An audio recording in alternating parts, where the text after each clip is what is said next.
The Ontario Fire Marshal is currently investigating after a 4-alarm fire ripped through this multi-use building in Little Italy.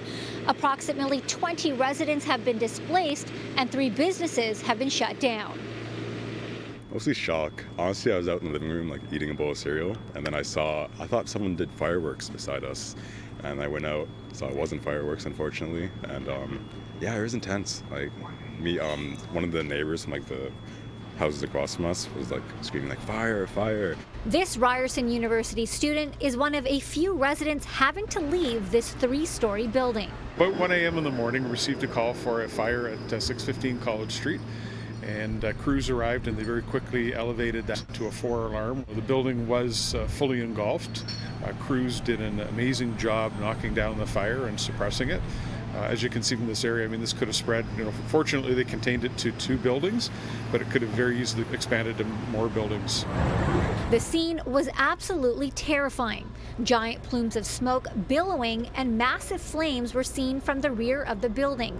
The damage is extensive. Toronto Fire says the apartments will be uninhabitable for quite some time. No injuries have been reported. The property is a storefront below, with residents living in apartments above. We had enough time to try to get our neighbors above and beside us awake and out of the buildings, and fortunately everybody got out. Thankfully, these 3 roommates have a place to go for the foreseeable future. Any idea where the fire started? It's too early to speculate.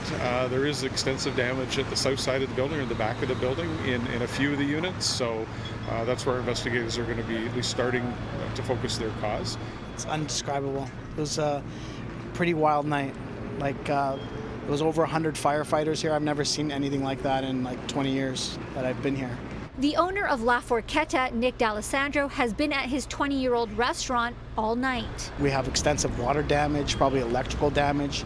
Toronto Hydro's shut us down. The timing is terrible. After COVID, this is just another slap in the face kind of thing. We were all geared up. I have parties booked. That's going to be another job in itself. I need to call everybody, let them know, break their hearts to tell them that they cannot do their party here. D'Alessandro has no idea when and if he will be allowed to reopen.